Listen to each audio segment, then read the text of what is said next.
The Eagles have one loss. That is the impetus for the question. Who's the most recent one-loss Super Bowl champion? You try to go back 1 year at a time, and it's like I don't think the Patriots had a 15-1 team. I know they had a 16-0 team that didn't win it. Obviously, everybody knows that. Yeah. The Packers went 15-1 the year after they won it, but they didn't repeat.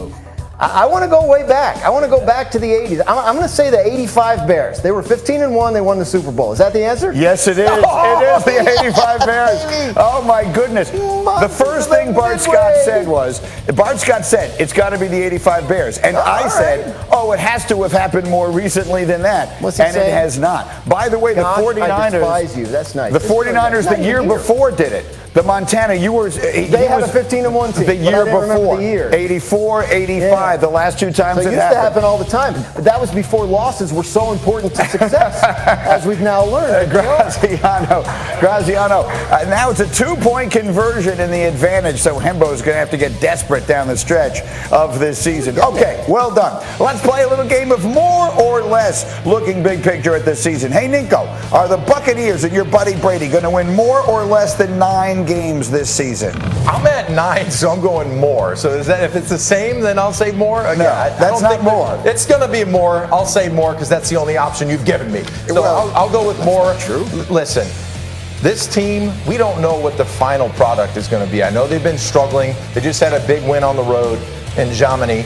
But again, we'll find out very shortly on if this team can get it together after We're going to have a conversation about the concepts of more and less. I know. I don't know. I was confused. Graziano, the New York Football Giants, more or less than 10.5 wins. You know, they take care of me there, right? Because they changed it to fewer, which is what it's supposed to be. I really appreciate that. I'm going to go with fewer. I'm going to take the under on this. I know they only need 4 more wins, or sorry, 3 more. No, 4 more to be over. To that. The schedule's not that brutal, but I just feel like at some point the Giants are going to stop winning these close games that they win, and 1 or 2 of them is going to break the other way, and that'll cost them the chance to win 11 games, by the way, which would be something else. They only have 2 losses this year. The Eagles only have 1. So Bartholomew, more or less 13.5 wins for the Eagles. More. Listen, they got the Saturdays on Sunday this week. I think that's barbecue chicken for them. They'll split with the Giants. I think they have the Saints. They have a pretty solid. And then they got the Bears. So I think they get more. All right, so let's talk about the Eagles for a minute here, because there's a couple of different ways to look at it. I do not want to have the conversation again about whether they're better off for having lost a game. Please, that's ridiculous. Let it go, Dan. Please. Let it go, Dan. Let it go. We hate that conversation on this side of the table, but it's also irrelevant now. They have lost. So the question is, was that just a bad week? Or, they had the turnovers and everything, a lot of uncharacteristic stuff. Or was a fatal flaw exposed? You can run the ball down this team's throat, and very few teams win playoff games when the ball is getting run down their throat. Which is it, Bart? Man, I hate to be on the fence, but I'm on the fence because I think some things uncharacteristic of their football team as far as turning the football over. Some would say the penalty on Graham shouldn't have been called, but those are things that were self-inflicted wounds. Those are things that you hope to correct, and you can correct easily. But the run defense is something that is a little harder to stop. And this team has played from in front for the majority of the season. Now they understand that teams are going to attack them in a way. Let's see if they can make necessary adjustments. What do you think, Nico? Is it? We did the game yesterday called Bad Week or Bad Sign. Which was Monday night for the Eagles? Was that a bad week or was that a bad sign? No, I think it was a bad week because you still have some leadership there. You got Cox up front. That's a big leader that's been there a long time. So they'll get this running game situated. They'll get it right. I think the team, the roster as a whole, we know is very talented. So again, I think it was just a bad week. They're done with this undefeated talk, and now they can move on, correct the things that they need to correct, and move on to the next. Quit bringing it back, Dan. They will not let it go. Do it. How about it? You've got this game this week. Yeah. You have their game this week, right, against our old buddy Saturday and everything else. What sorts of things, as you start talking to the people in Philly, what sorts of things are you hearing from them about that game? About the coming about the game they lost. Oh, the game they lost, right. Washington dominates time of possession. Washington had a plan and stuck to it, and the plan was to run it, even when it's not working, keep running it because it eventually will. So if you're the Eagles, you identify this. They went out and made a transaction. They signed Linval Joseph, defensive tackle, used to be with the Giants and the Chargers, right? He's a run-stuffing guy, right? They don't have Jordan Davis the rookie first-rounder back yet. He's a big part of their run defense. He's not out for the year, but he's not back for this game either. Yeah. So they know they need to shore that up. There's no question about it. But they still feel like, look, they turned the ball over 3 times against Washington. That's not who they are. They haven't done that all year. So if you ask them the same question, right? What is it, bad week or bad sign? Yes. Like, I think they would probably say bad week, too, because they don't expect to be a team that turns it over 3 times. Another truth, Dan. We lie to ourselves all the time. But there's going to be no lying here. And I'm going to tell you why. Because I am raising the stakes. Oh. It's been a while since we've done the Bet Your Palatial Estate game. But we're betting it right now. That big house you live in that you've worked all your lives to save for, you got to bet that. On one team this year to win the NFC. I asked everyone here to make a pick. Who is going to represent the NFC in the Super Bowl? I see 2 Eagles on the screen. Bartholomew's like the 49ers. Let me start over here. You're still riding Fly, Eagles, Fly. Yeah, I'm going with the Eagles. I think they're going to be the team to come out of the NFC. And Bart, maybe you don't like your house, huh? I love my house. You like San Balling Francisco. on the budget, baby. You were betting your house on Jimmy Garoppolo. Yeah, listen. Jimmy Garoppolo. Out of all the quarterbacks up there, who's taking their team to the Super Bowl? I've seen this before. I don't have to imagine it. Right. Jimmy G has taken his team there before, and he arguably has better weapons on the offensive side than he's ever had. I'll take Christian McCaffrey over Emmanuel Sanders. I'll take Kittles and Deebo Samuels and Ayuk and Trent Williams, the best left tackle in all of football. And we know this team can muddy it up and be physical on the defensive side like none of those teams on that list. Philadelphia isn't as physical. They ain't nasty. They ain't nasty. You got to be nasty in the postseason. The big guy comes back. What about when the big Jordan Davis? Back? Yeah, not afraid of that second light. The 49ers, look, they were led by their defense to the Super Bowl, and they've been hurt, but everybody coming back. Look, second half is 2 halves to a season, Dan. Yes, I understand. A lot of people are riding this 49er but the first half train. counts when you talk about playoff seeding. And right now, I'm not betting my house. If I had to bet the house, that's the game. What about your roller? I have to pick the team that's 8-1 over the team that's 5-4. It's not how you start, it's how you finish. But they're in a lot better position to get the bye, to have home games. That stuff What did matters. San Francisco do last year when they went on always the go road? on They're the road. road warriors, baby. I get it. They beat your Dak Prescotts. We're not talking about what could possibly happen. We're talking about what's most likely to happen. They did beat Prescott last year. They beat Aaron Rodgers in the playoffs last year, and they were right there to beat Stafford last year. So I don't think that's a crazy pick. I picked the Cowboys because I'm obligated to get the Cowboys into every hour on this program, so I was delighted to do it. Okay, our next stop is Denver. Russell Wilson. What?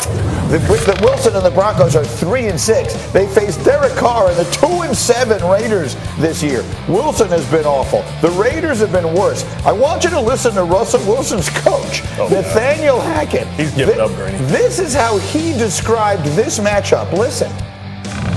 Somebody's got to win this game. I mean, it's been a lot of 1-point scores between, or not 1 point, but 1-score games between both of the clubs. You know, it speaks to, you know, they're a really good football team. I know everybody looks at records, but in the NFL, I believe that everybody's really, really good. And somebody's going to have to make that final play to be able to make it that, you know, who comes out on top.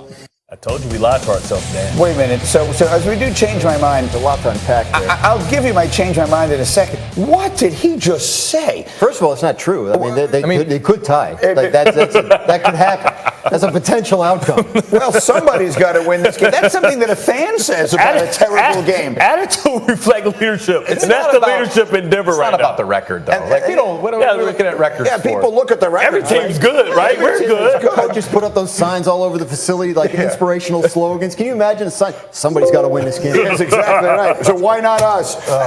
He actually said everybody's good. Coach, I got bad news for you. Your team's not. And neither is the one that you're playing this weekend. So here's my change my mind.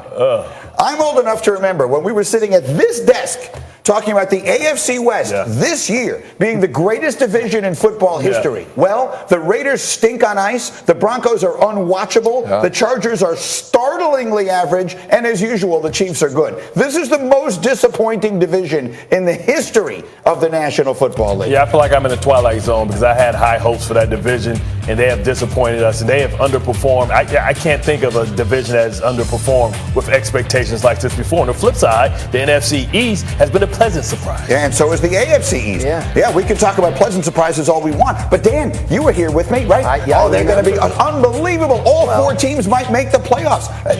What happened to this division? Broncos added Russell Wilson to what people thought was a just add quarterback situation. Right. Turned out it was not that situation. The Raiders added Devontae Adams and Chandler Jones. They built up on defense. They can't get to a quarterback, period. I believe they're last in the league in sacks. And the Chargers, as always seems to be the case, have had injury after injury after injury after injury, and it's held them back. By the way, they're 5-4. They're not out. No, but they're very average. But your point is, they are a stunningly average team. They are certainly not a great team. The Chiefs look great because you know what they are. Because the quarterback is great and the coach is great. And what we might be looking at here more than anything is the significance of coaching. We bought into Josh McDaniels, second time around, going to be better. How's that working out? Nathaniel Hackett, he's going to bring Aaron Rodgers with him. How's that working out? Brandon Staley, he's going to learn from. How's that working out? I think we are seeing coaching playing an enormous role in this as well. Ninko, go. I know this segment has changed my mind, but I am not going to change your mind. Right. I am very much so in agreement with what you're saying. This division at one point, I can't believe I'm saying this. I should lose my position here at ESPN. No. I said that the Raiders are going to win the division. Yes, you did. Because I thought that they were a loaded team. I thought they went out and they got the best receiver available. I thought they brought in Josh to be the offensive guru. I thought they had Carr motivated and ready to go. I thought they had the defense. I thought they had the pass rushers. Yeah. No, you didn't think any of those things. I think they did have all of those things. You were right about all of those things. So sometimes teams get worse, not because their players get worse, but because their plan gets worse, because their chemistry gets worse. They had the best chemistry in the entire NFL last year. Yeah. They overcame the most.